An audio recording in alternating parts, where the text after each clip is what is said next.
So everyone, I was typing up a document about what Ma Kali means to me, and I thought that y'all might want to hear it. So she is a multifaceted goddess. Within her womb, there's creation, preservation, and destruction. She is so vast that she feels far away, even though she is connected to all things. But she feels far away because she is so vast, so old, so ancient, and covers so many, honestly, just facets of existence. So I'm typing up this document about what she means to me. This is part of the document at any rate, so I thought y'all might want to hear it.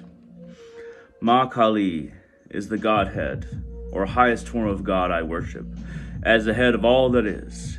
She is the motherly form of God, and vast in her scope of existence. She is the womb of creation, preservation, and destruction, that all forms tie in one way or another. I first heard about her and started my journey with her from the works of Paramahansa Yogananda and his disciple Swami Kriyananda. I began studying Buddhism at a young age, but returned to it in my late teens and early 20s as the truth behind everything became once again more interesting to my mind. A mind seeking a reason for being and an explanation that made sense, an explanation I could interact with and communicate with. Perhaps one I could connect with through ritual and meditation. I was never one much for blind faith or blind acceptance of a truth that I could not touch with my heart or mind. In Christianity, there was one thing: prayer.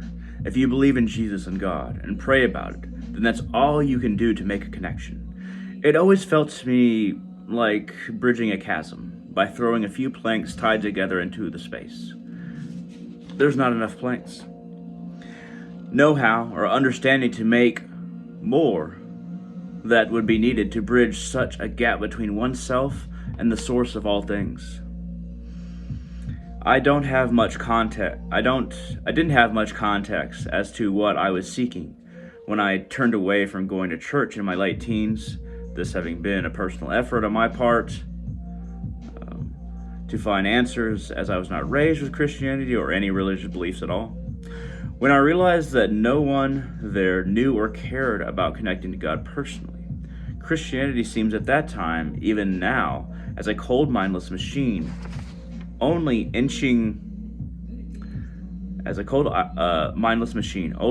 forward on ancient tracks because it doesn't know what else to do. A lot like society in general, actually. Existence for structure's sake, and structure for existence's sake. A Roomba with no desire to ask why or how.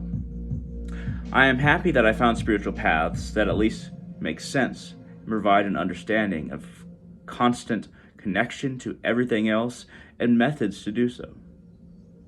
Hinduism was a goddess send, play on God send, and it still forms the foundation for everything that I believe and do.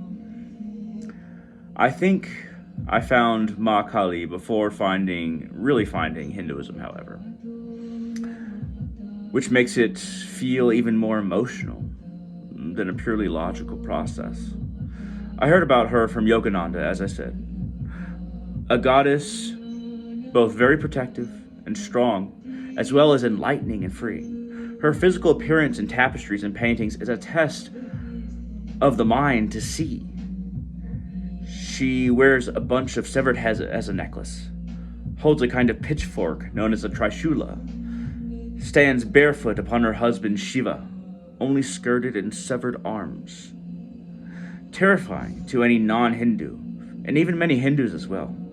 But the meaning behind her is what is remarkable. The necklace of heads are both the heads of demons, as well as the different letters of the Sanskrit alphabet, showing that she destroys those beings who hurt humans, as well as showing she is the master of language and logic. It does not master her, logic or language or demons. These things are not comparable, they're not the same thing, but it's interesting to examine how an image can be multi-layered as far as what it means, what it teaches, and what it is for devotees. At any rate, The Trishula the pitchfork object, represents her control over three natures, whose various quantities and combinations make up everything in existence. Sattva, purity. Rajas, restlessness. And desire, because between darkness and light, that being rajas, and like this restless desire between darkness and light, and kind of like in between, and agitation, not being satisfied with the self, that is rajas. And tamas, darkness and torpor. She masters these she masters these, and they do not master her. Once again, freedom. See the female freedom that she offers her children, that all humans should be free in. That is why she holds this object.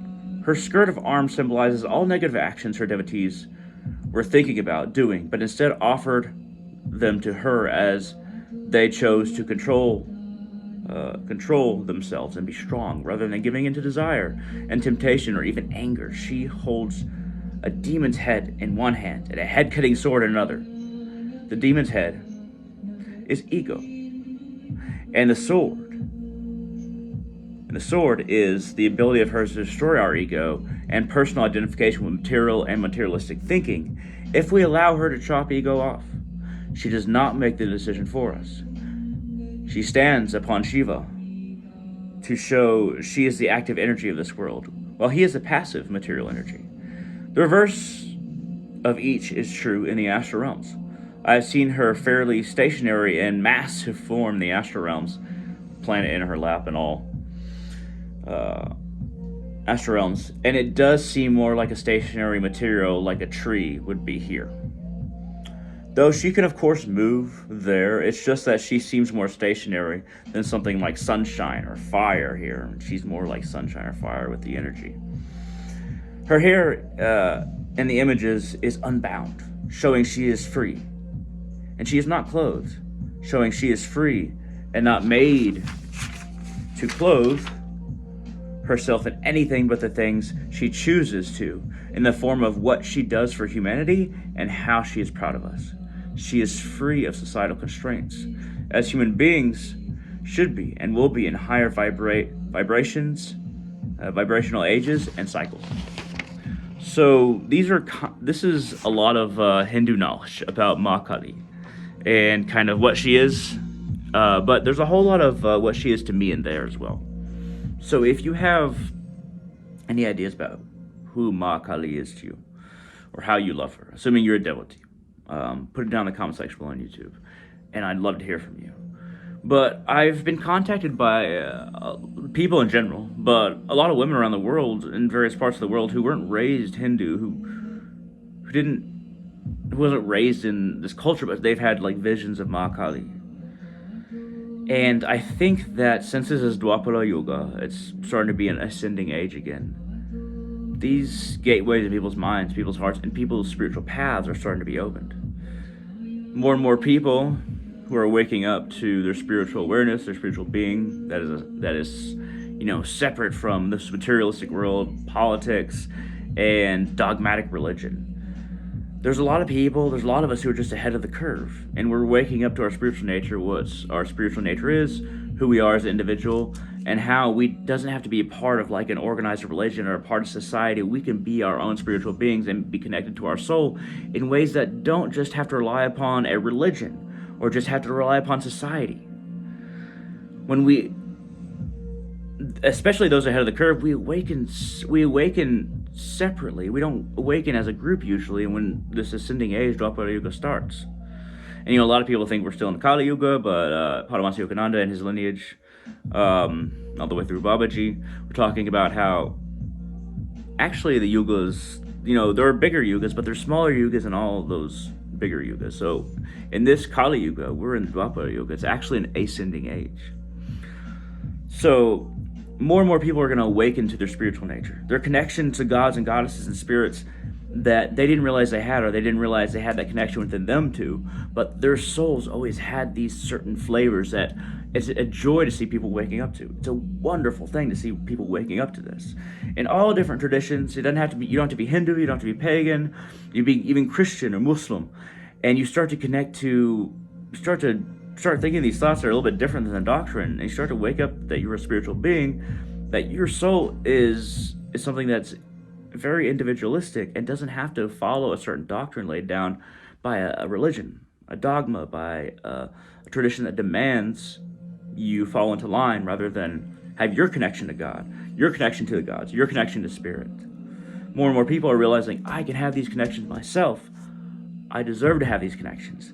My soul is no greater than anyone who has come before or anyone after. Christ consciousness, Krishna consciousness, that happens on an individual soul level. All of our souls can do that and must do that.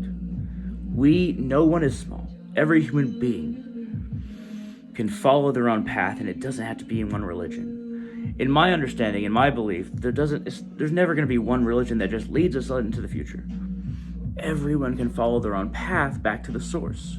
It's hyper individualistic of me to say that, but in the spirit of individualism, I will say that.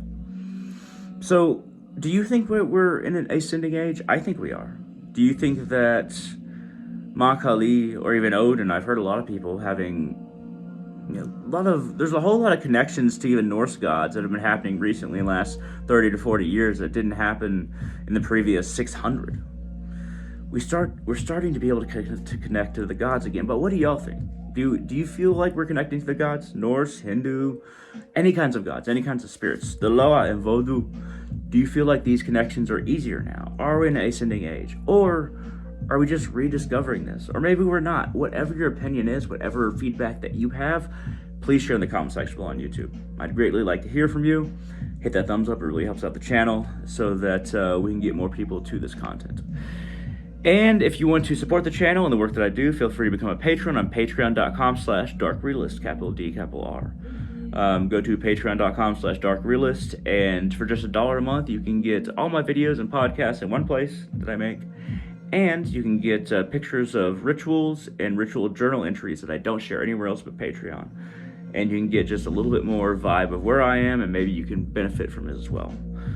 Feel free to support me on Patreon, but more importantly, connect to your spirits, connect to your gods, connect to your soul. And all of you, have a wonderful day.